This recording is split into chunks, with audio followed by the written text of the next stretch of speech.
सारण जिले के दूसरे महागठबंधन प्रत्याशी सत्येंद्र यादव इस बार भी हैं। उस समय सीपीएम से लड़े थे, अभी भी सीपीएम से है, लेकिन उस समय महागठबंधन नहीं था। महागठबंधन से उस समय विजय शंकर दुबे थे जो कांग्रेस से थे। तो इसमें हम चर्चा करेंगे कि जो अभी सीट है जेडीयू के पास है, एनडीए गठबंधन से, और महागठबंधन से डॉक्टर सत्येंद्र यादव यहां से चुनाव लड़ रहे हैं। और एक तरह से देखा जाए तो बीजेपी से बागी नेता के तौर पे डब्लू सिंह है, जो एक बहुत बड़ा इनका चेहरा है मांझी विधानसभा क्षेत्र में, क्योंकि एक जमीनी नेता के तौर पे ये जाने जाते हैं। और आरएलएसपी से ओम प्रकाश कुशवाहा को भी एक तरह से जमीनी नेता के तौर पे देखा जाता है, और उनको एक खास समूह का जो कहें उनको वोट प्राप्त है। तो ये भी एक तरह से देखा जाए तो मांझी का चुनाव भी बहुत दिलचस्प होने जा रहा है। और इस पे हम आशीष जी से जानना चाहेंगे कि क्या इस बार मांझी को बीजेपी के बागी नेता भेज पाएंगे, या माधवी सिंह, या सत्येंद्र यादव। क्योंकि एक तरह से देखा जाए तो घूम फिर के यहाँ त्रिकोणीय लड़ाई सामने नजर आ रही है। छपरा से बहुत दिलचस्प यहाँ की लड़ाई है। इसमें हम जानना चाहेंगे आशीष जी से, क्या यहाँ से महागठबंधन जीतेगी या एनडीए गठबंधन? पप्पू जी, मैं सबसे पहले मांझी के जनता को दिल से बधाई देना चाहूंगा। जी, क्यों बधाई देना चाहूंगा? क्योंकि आपने कहा कि त्रिकोणीय मुकाबला है। पिछला रिकॉर्ड देखिए तो बहुकोणीय मुकाबला है जी, जो कि लोकतंत्र की खूबसूरती है। और लोकतंत्र ऐसे ही चलता है, एक वाइब्रेंट डेमोक्रेसी आपको चाहिए। तो मैं पूरे बिहार के लोगों से अपील करना चाहूंगा कि जिस तरह की मांझी का पिछला आंकड़ा है उस तरह से वोटिंग हो। देखिए जीत हार का मार्जिन कितना जबरदस्त है। 29,000 विजय शंकर दुबे जी, 20,000 के आसपास, 20,000 केशव सिंह जी, 17,000 सत्येंद्र जी, राणा प्रताप उर्फ डब्लू जी 14,000, गौतम सिंह 13,000, ओम प्रकाश कुशवाहा 12,000। क्या जबरदस्त है। लोकतंत्र ऐसे ही चलता है। हम लोकतंत्र में अक्सर सोच लेते हैं कि कौन जीत रहा है उसको जिता देना। It is not right for democracy. आपको जो पसंद है उसको दीजिए। ये नेताओं को अंतिम दिन तक दर्द होना चाहिए कि कौन जीतेगा जब तक रिजल्ट ना आ जाए। तो एक बेहतरीन डेमोक्रेसी का उदाहरण है मांझी विधानसभा कंस्टिट्यूएंसी जो है। खैर, हम आगे आते हैं इस बार 2020 पे। ये जो समीकरण है इसमें देखा जाए तो सीपीएम के जो नेता है डॉक्टर सत्येंद्र यादव, इनका एक फैक्टर, उसके बाद से इनके साथ महागठबंधन है। पिछली बार एक सीपीएम पे लड़े थे तो ये लगभग 17,000 वोट लाए। इस बार इनके साथ राजद का वोट प्लस है। उसके बाद राजद का दो जो मेन वोट बैंक है, मुस्लिम और यादव। देखिए बिहार में आपको जाति का नाम रखना ही पड़ेगा, कोई उपाय नहीं है। यादव और मुस्लिम। तो मुस्लिम पिछली बार क्या किए कि उनको लगा कि देश में कांग्रेस को स्थापित करना है। दैट्स वाई ये लोगों ने मूव करके कांग्रेस को वोटिंग कर दिया, विजय शंकर दुबे जी को वोट कर दिया। लेकिन इस बार क्या हुआ कि जैसे ही बहुत सारे उन्माद हुए क्षेत्र में, तो उस समय दुबे जी नदारद रहे और सत्येंद्र जी क्या रहे, वहां जमीन सक्रिय रहे। और जमीन पे रहे तो इसका उनको बहुत बड़ा फायदा मिल गया। और बहुत बड़ा फायदा मिल गया तो उनके पास से वोट प्लस हो गया। फिर कांग्रेस को चाहने वाले लोग भी इनके साथ आ गए। तो इस तरह से गठबंधन और पार्टियों के हिसाब से भी इनका पलड़ा भारी है। ठीक है। दूसरी बात जो मैं बोलना चाहूँ, जाति के आधार पे तो सत्येंद्र के पास 2-3 एक यादव वोट कंप्लीट है। जिस जलालपुर प्रखंड से वो हारते थे वहां पे इस बार उनका जबरदस्त वोटिंग हुआ। फिर मुस्लिम भाई लोगों का जो वोट है वो कंफर्म गया है। इसके बाद से इनका जो भी वोट बैंक है एक्वायर रह गया, इसमें सेंधमारी नहीं है। अब हम आते हैं डब्ल्यूएमओआई के बाद एक तरह से देखा जाए हमारे नजरिए से तो कुछ एससी एसटी वोट भी इनके साथ एससी एसटी वोट आने के पीछे कारण है, क्योंकि सत्येंद्र के पास एक बहुत बड़ी बात है कि डॉक्टर सत्येंद्र हमेशा से राजनीति में रहे, लगभग 20 सालों से सक्रिय है। 20-25 साल से जो आदमी जमीन पे सक्रिय है उसका हर कम्युनिटी में वोट हो जाना लाजमी है। तो जाति फैक्टर से ऊपर बात है, मैं जाति फैक्टर पे बोला लेकिन ये जाति फैक्टर से ऊपर बात है। मांझी की जनता को देखिए कितनी समझदार जनता है, सबको वोट कर रही है। आप मुझे ये ना समझ लें कि ठेका लेके बैठ गया कि मांझी में फल्ला जीतने वाला, ऐसा नहीं है। ऐसा हाँ, तो ये जब तक डेमोक्रेसी में ये नहीं होगा, डेमोक्रेसी अच्छा नहीं चलेगी। तो ऐसे डेमोक्रेसी माधवी सिंह को देखा जाए जेडीयू। हाँ, मैं उन्हें वहीं पे आ रहा हूँ जी। राणा प्रताप मांझी की एक और चीज मैं आपको बता देना चाहता हूँ। मांझी में 3 ऐसे नेता हैं जो जमीन पे है और 5 साल हैं। 1 नंबर में सत्येंद्र यादव, 2 नंबर में ओम प्रकाश कुशवाहा और 3 नंबर में राणा प्रताप डब्ल्यू सिंह।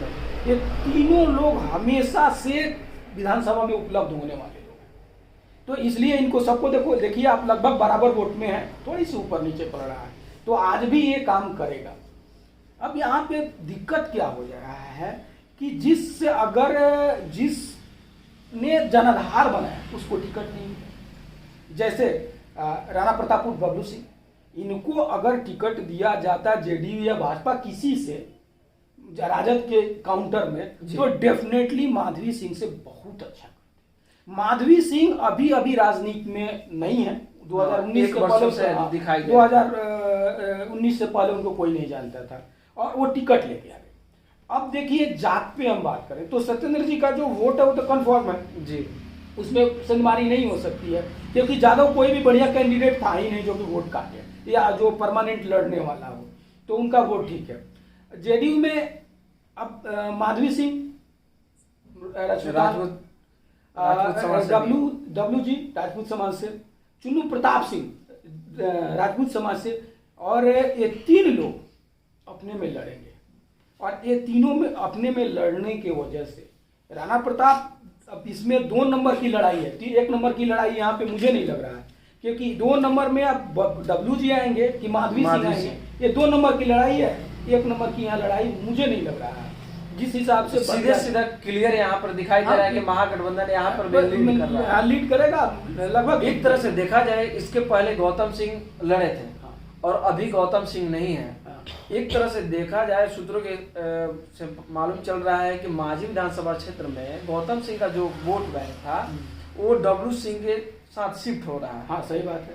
तो जो डब्ल्यू सिंह के साथ शिफ्ट हो रहा है, तो क्या ये जो 14,000 वोट उस समय था डब्ल्यू सिंह का और इस समय 14,000 तो साथ में ही है, और उस समय का जो गौतम सिंह का 13,000 वोट था और जो प्लस हो रहा है उसमें एक तरह से, तो ये केवल राजपूत समाज का देखा जाए तो 27,000 के आसपास आता है। एक पप्पू जी बिल्कुल आप सही कर रहे हैं कि 27,000 हो जाएगा जी, लेकिन मेरा कहना ये है कि अब ये जो 4 जगह बटा था वो 2 जगह आएगा तो बढ़ना तो है, लेकिन इसमें सत्येंद्र जी का वोट काफी बढ़ जाएगा। ये 29,000 के मार्जिन से नहीं जीतने वाले हैं, इनका वोट बैंक किसी भी तरह से मुझे लगता है कि 40+ होना चाहिए। जब 40+ होगा, हाँ, तो मैं बोल रहा था कि ये जो जीत का मार्जिन है जी, ये बढ़ जाए, क्योंकि 29,000 में जैसे विजय शंकर दुबे जी जीत गए थे, तो सत्येंद्र जी 29,000 पे नहीं जीतने वाले, इनकी जीत ऊपर 40-50 के आसपास। लेकिन ऐसे कहा जा रहा है कि मांझी में त्रिकोणीय लड़ाई है और कुछ कहा नहीं जा सकता है, लेकिन आप बता रहे हैं कि महागठबंधन से जो सीपीएम के नेता हैं डॉक्टर सत्येंद्र यादव, ये जीत चुके हैं। एक तरह से आपका जो कहने का मतलब, देखिए जातिगत अगर समीकरण को देखिएगा, अभी तक जातिगत समीकरण तो है बिहार में अभी भी, तो जातिगत समीकरण को आप देखिएगा तो मेरे से आप असहमत नहीं हो सकते हैं। हाँ, अगर यहाँ की जनता बहुत इंटेलेक्चुअल हो गई है और यहाँ के हर समाज जाति से ऊपर उठ गया हो तो बिहार के लिए तो बहुत अच्छी बात है, और मैं इसके लिए बहुत धन्यवाद दूंगा कि बिहार की जनता ऐसी सोचने लगी। लेकिन मुझे ऐसा विश्वास अभी नहीं हो रहा है। हो सकता है कि जीतने के बाद हो जाए कि जनता बदल चुकी है।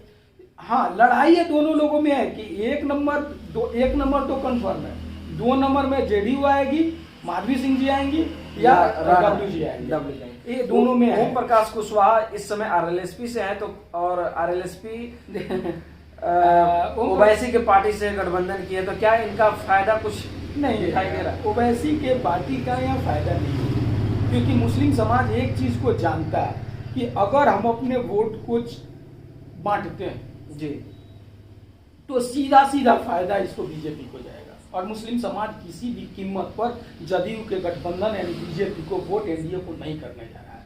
तो इतना समझ है, और यहाँ पे ओवैसी जी इतने प्रभावी भी नहीं है। और रही बात कुशवाहा जी का, तो इनका जो 12,000 वोट है हो सकता है 14,000 हो जाए, 10,000 हो जाए, ये अपने वोट में ठीक है और वहीं पे रहेंगे। तो देखिए एक बहुत बड़ा समीकरण आशीष जी बताएं। और एक तरह से दोनों सीटों पे महागठबंधन का बढ़त दिखाई दे रहा है। अभी का जो तेजस्वी यादव का ट्रम्प कार्ड एक तरह से कहा जाए 10 लाख नौकरी का, तो वो काम कर रहा है युवाओं के बीच में, और खास करके उन वोटों में जो 2-4% वोट हमेशा इधर से उधर मूव करते हैं।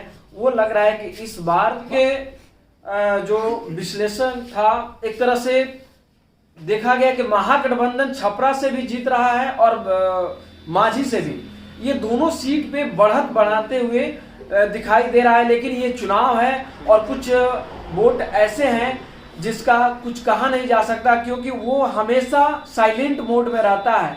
और इस साइलेंट मोड हो सकता है कि तेजस्वी का जो 10 लाख का ट्रम्प कार्ड है उस पर भी जाकर शिफ्ट हो सकता है, और ये एक बहुत बड़ा बदलाव का भी संकेत दे सकता है। इसी के साथ हम लोग कल सारण जिले के दूसरे सीटों पर चर्चा करेंगे कि कहां से महागठबंधन या एनडीए बढ़त बढ़ा रहा है या नहीं बना रहा है। तब तक के लिए आप लोगों को शुभ रात्रि, और देखते रहिए दीपावली तक, और दीपावली तक को सब्सक्राइब करें और ज़्यादा से ज़्यादा शेयर करें। धन्यवाद।